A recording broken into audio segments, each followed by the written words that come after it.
अभी तक आपने मात्र 7 मिनट में 35 प्रश्न आंसर के साथ जाना।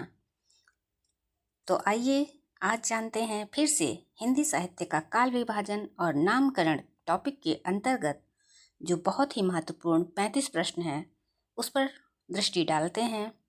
और प्रश्न शुरू करने से पहले मैं चाहूँगी और आप लोगों से निवेदन करूँगी कि आप सभी चैनल को सब्सक्राइब कीजिए। अगर आप चैनल सब्सक्राइब करेंगे और शेयर करेंगे तो मुझे मोटिवेशन मिलेगा और मैं इससे और भी ज़्यादा अच्छे प्रश्न लाने का प्रयास कर पाऊँगी। तो नंबर 1 पे आपका जो आज का प्रश्न है वो है, हिंदी साहित्य का काल विभाजन सबसे पहले किसने किया था? तो हिंदी साहित्य का काल विभाजन सबसे पहले आचार्य रामचंद्र शुक्ल जी ने किया था और उन्हीं के काल विभाजन को सबसे अधिक मान्यता मिली। दूसरा प्रश्न है कि आचार्य रामचंद्र शुक्ल ने हिंदी साहित्य को कितने कालों में विभाजित किया? तो जी हाँ, आचार्य रामचंद्र शुक्ल ने हिंदी साहित्य को 3 कालों में, 3 महत्वपूर्ण कालों में विभाजित किया। शुक्ल जी ने किन किन कालों का उल्लेख किया? तो जी हाँ, शुक्ल जी ने आदिकाल, भक्तिकाल और रीतिकाल में उल्लेख किया। और आदिकाल का दूसरा नाम क्या है? तो आदिकाल का दूसरा नाम है वीर गाथा काल। आदिकाल की समयावधि जो शुक्ल जी के अनुसार है वो क्या है? तो आदिकाल की समयावधि शुक्ल जी के अनुसार 1000 से लेकर 1400 ईस्वी मानी जाती है। भक्ति काल को शुक्ल जी ने कितने कालों में बांटा, कितने भागों में बांटा? तो भक्ति काल को शुक्ल जी ने 2 भागों में बांटा है। भक्ति काल की उपशाखाएं कौन कौन सी हैं? तो भक्ति काल की जो उपशाखाएं हैं वो हैं निर्गुण और सगुण। रीतिकाल की समयावधि क्या मानी गई है? तो रीतिकाल की समयावधि 1700 से लेके 1900 ईस्वी तक मानी गई है। आधुनिक काल का आरंभ कब से माना जाता है? तो आधुनिक काल का आरंभ 1850 ईस्वी में माना जाता है। शुक्ल जी के अतिरिक्त किसने साहित्य का काल विभाजन किया है? तो जी हाँ, शुक्ल जी के अतिरिक्त आचार्य हजारी प्रसाद द्विवेदी ने काल विभाजन किया है।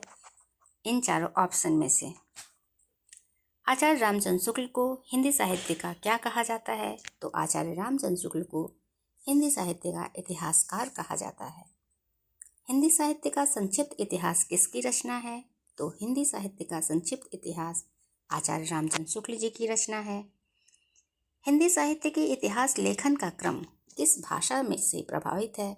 तो हिंदी साहित्य के इतिहास लेखन का क्रम अंग्रेजी भाषा से प्रभावित था। रीतिकाल का दूसरा नाम क्या है? तो रीतिकाल का दूसरा नाम है श्रृंगार काल।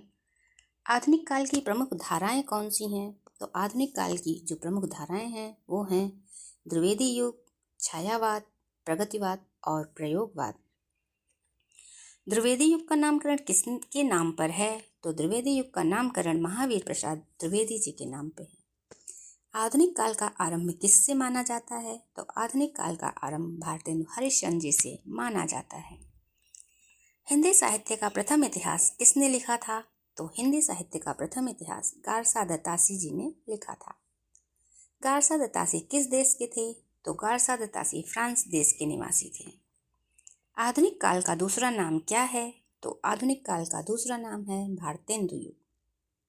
हिंदी साहित्य का स्वर्णकाल किसे माना जाता है? तो हिंदी साहित्य का स्वर्णकाल भक्ति काल को कहा जाता है। और भक्ति काल का मुख्य आधार क्या है? तो भक्ति काल का मुख्य आधार भक्ति आंदोलन है। हिंदी साहित्य का इतिहास ग्रंथ किसका है? तो हिंदी साहित्य का इतिहास ग्रंथ रामचंद्र शुक्ल का है और यह प्रश्न लगभग बार बार सभी परीक्षाओं में दोहराया जाता है। रीतिकाल को किस नाम से अधिक जाना जाता है? तो रीतिकाल को श्रृंगारिक काव्य के नाम से अधिकतर जाना जाता है। हिंदी साहित्य का आधुनिक काल किन धाराओं में विभाजित है? तो हिंदी साहित्य का आधुनिक काल द्विवेदी युग, छायावाद, प्रगतिवाद, प्रयोगवाद और नई कविता। काल विभाजन का आधार क्या है?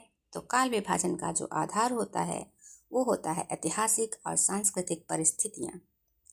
रीति शब्द का अर्थ क्या होता है? तो रीति शब्द का अर्थ होता है परंपरा, नियम और पद्धति।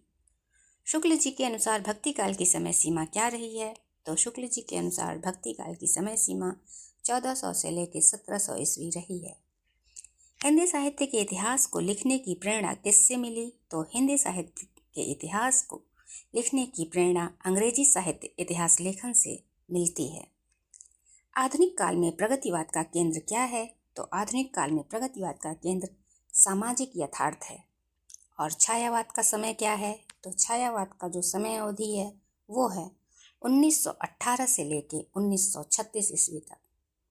छायावाद के प्रमुख कवि कौन से हैं? तो छायावाद के प्रमुख कवि हैं प्रसाद, जयशंकर प्रसाद, सुमित्रानंदन पंत, सूर्यकांत त्रिपाठी निराला और महादेवी वर्मा।